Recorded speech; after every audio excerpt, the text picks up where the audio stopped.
Today, we are diving deep into a procedural case that, honestly, every single person practicing under the Domestic Violence Act needs to have in their arsenal.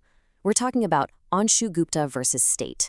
This is one of those cases that gets right to the heart of a huge tension in our justice system, the constant push and pull between getting things done quickly and making sure they get done right. So here's our game plan. First, we'll unpack the core dilemma that's baked right into the DV Act. Then, we'll walk through the facts of this case, which was pretty much a trial on paper. After that, we'll get into the big legal showdown it created, break down the court's brilliant reasoning, and finally, look at why this case has become such a critical safeguard in legal procedure. All right, let's start with Section 1, the DVX dilemma. Because, you see, to really get what's going on in the Anshu Gupta case, you first have to understand the tension that exists in the very DNA of this law. And it all boils down to this one huge question. The Domestic Violence Act says cases need to be wrapped up fast, ideally in 60 days, to give quick relief to victims. But what happens when that need for speed crashes right into the fundamental principles of a fair trial? Do you have to pick one over the other? That's the exact conflict the court had to figure out. Okay, so that's the theory. But how did this conflict actually play out in a real courtroom?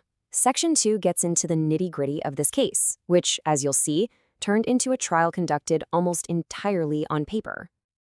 The backstory is pretty simple, really. A petitioner files a DV Act application.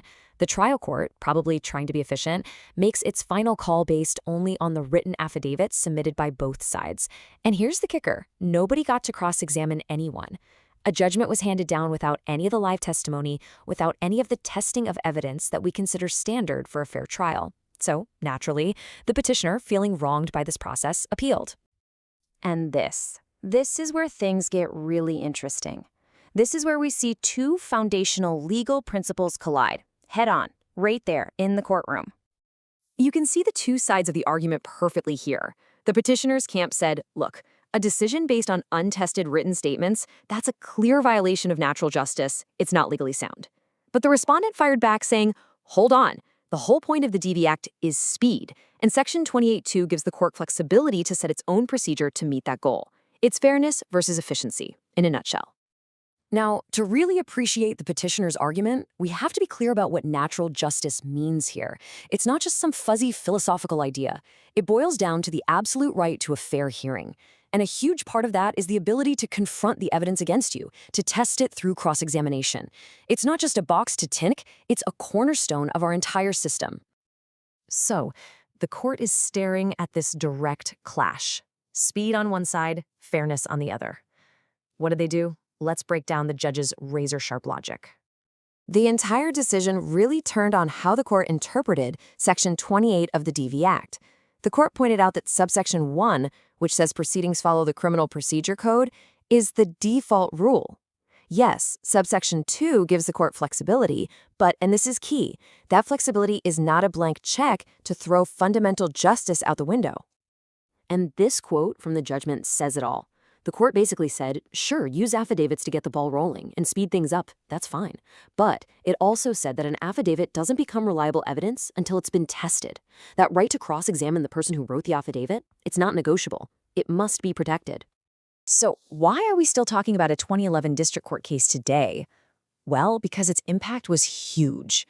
Let's look at how this decision became a landmark precedent, a procedural guardrail that lawyers all across India rely on. The court's final order was a masterclass in clarity. It did three simple but powerful things. 1, it called the trial court's order what it was, procedurally defective. 2, it threw that order out, set it aside.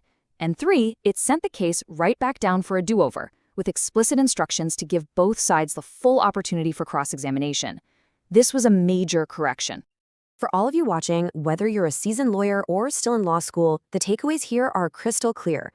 You need to remember, cross-examination is an absolute right, not some optional formality. You have to actively ask for it, and you must object loud and clear if a court tries to decide a case based on untested affidavits. This ruling is your authority that speed, while important, never ever trumps the right to a fair trial. An affidavit without cross-examination simply doesn't have the legal weight to prove anything.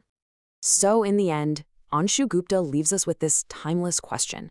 Now, this case gave us a pretty clear answer, but it's a question that every lawyer, every judge has to keep asking in every single case.